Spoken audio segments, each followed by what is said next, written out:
యేసుక్రీస్తుని పరిశుద్ధమైన నామమునకు మహిమ కలుగునుగాక. పాస్టర్ ప్రవీణ్ గారు పగడాల, ఆయన మరణం చాలా బాధాకరం అన్నమాట అందరికీ కూడా. కానీ ఆయన మరణంలో ఎన్నో అనుమానాలు ఉన్నాయి. ఎందుకంటే మీకు ఒక వీడియో చూపిస్తాను చూడండి.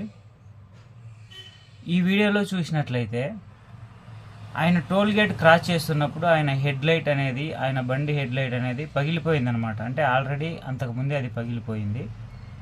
రెండోది, ఆయన బండి తోలుతున్న ఆ యొక్క విధానం చూసినట్లయితే ఆయన చాలా ఇబ్బంది పడుతూ, అంటే ఆయన దెబ్బలతోనో లేకుంటే ఆయన చాలా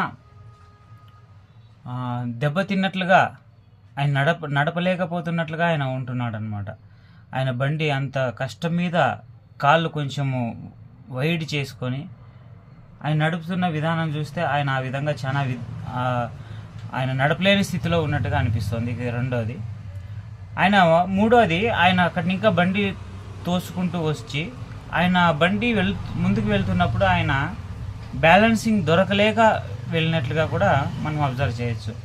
సరే, ఈ డౌట్ అందరికీ కూడా వచ్చింది. కాకపోతే ఈ విషయాన్ని పోలీస్ గారు చెబుతూ కూడా, ఎస్పీ గారు ఎవరైతే దీన్ని ఇన్వెస్టిగేషన్ చేస్తున్నారో ఆయన చెబుతూ కూడా ఖచ్చితంగా ఈ మాట అన్నారనమాట. ఒకసారి చూడండి ఆ video. So this is again another ఇది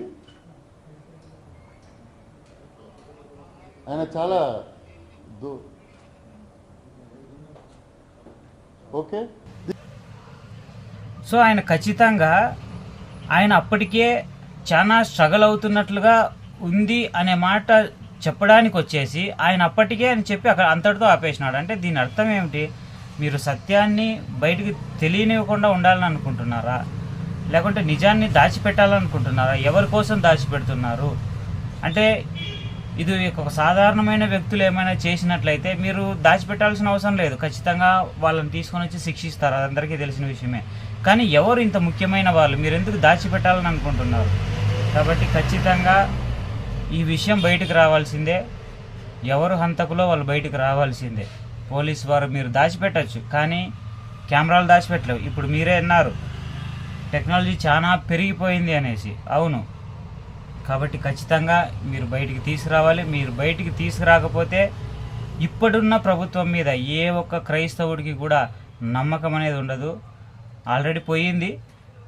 ఈ విషయంతో కూడా పూర్తిగా వెళ్ళిపోతుంది. ఎందుకంటే నేను నిజం చెప్తున్నాను, నేను చూసినట్లుగా ఈ కూటమి ప్రభుత్వాన్ని ఇష్టపడే వాళ్ళు క్రైస్తవులు ఇంకా కొంతమంది ఉన్నారు. నేను కొంతమందితో మాట్లాడినప్పుడు పవన్ కళ్యాణ్ని అవమానించే వాళ్ళు క్రైస్తవుల్లో ఉన్నారు. చంద్రబాబు నాయుడు గారిని ఇష్టపడే వాళ్ళు క్రైస్తవుల్లో ఉన్నారు. కానీ ఈ విషయంతో ఉన్నటువంటి ఆ యొక్క అభిమానం కూడా మీరు పోగొట్టుకుంటారు. ఇది జాగ్రత్తగా చూసుకోండి. ఈ విషయంలో తేడా జరిగితే మాత్రం జరగదు. దేవుని నామమునకు మహిమ కలుగును కాక. కాబట్టి అందరూ కూడా, క్రైస్తవులందరూ కూడా మీరు ప్రార్థించండి. నిజమేదో అది బయటికి రావాలి. ప్రభువా, మేము ప్రార్థన చేసినప్పుడు ఎన్నో గొప్ప కార్యాలు నువ్వు చేసినావు, అదేవిధంగా ఈ కార్యం కూడా బయటికి తీసుకురా అనేసి మనం ప్రార్థన చేద్దాం. అవసరమైతే 1 రోజు 2 రోజులు ఉపవాసం ఉందాం, ప్రార్థన చేయండి. సత్యం బయటకు రావాలి, అంతే. దేవుని నామమునకు మహిమ కలుగును గాక. అదేవిధంగా ఇంకొక విషయం చెప్తున్నాను. ఆయన యాక్సిడెంట్ అయ్యి ఆ స్థలంలో పడిపోయినప్పుడు ఒక ధూళి వచ్చింది, ఒక దుమ్ము వచ్చింది అంటుండ్రు, రైట్. అంతటితోనే వీడియో కట్ అయిపోయింది. అదే వీడియోని ఒక 1 అవర్ 2 అవర్లో మీరు ఫార్వర్డ్ చూస్తే మొట్టమొదటిగా ప్రవీణ్ గారు అక్కడ పడి ఉన్నది ఎవరు చూశారు? ఏవైనా బండ్లు ఆపి చూశారా? చూసినప్పుడు ఆ బండి నిలబెట్టిన వారితో ప్రవీణ్ గారు ఏమైనా మాట్లాడారా, ఏమైనా చెప్పారా అనేసి ఆ బండ్లు ఎవరైతే ఆపారో దాన్ని ఇన్వెస్టిగేషన్ చేయండి. రెండోది, ఎవరు ఫస్ట్ చూశారు? ఫస్ట్ చూసినప్పుడు ఆయన ఇంకా బతికే ఉన్నాడా, ఏమైనా మాట్లాడారా, లేకుంటే అంతగా చనిపోయి ఉన్నారా, అదొకటి చూడండి. లేదంటే అక్కడ ఆ పెట్రోల్ బంక్ దగ్గర ఉన్నవారు ఎవరు అబ్జర్వ్ చేయలేదా, దాన్ని కూడా మీరు చూడమని నేను చెబుతా ఉన్నా. మీరు అబ్జర్వ్ చేయండి.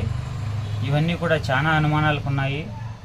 అనుమానాలే కాదు, అదే ఈ విషయము ఏ రాజకీయ వ్యక్తి కుమారుడికో ఎవరికో అయితే ఉన్నదొకటైతే 10 చేసి చెప్పి ఉందరు. కాబట్టి ఆలోచించండి. దేవుడు ఈ కార్యాన్ని బయటికి తెచ్చునుగాక. ఆమేన్.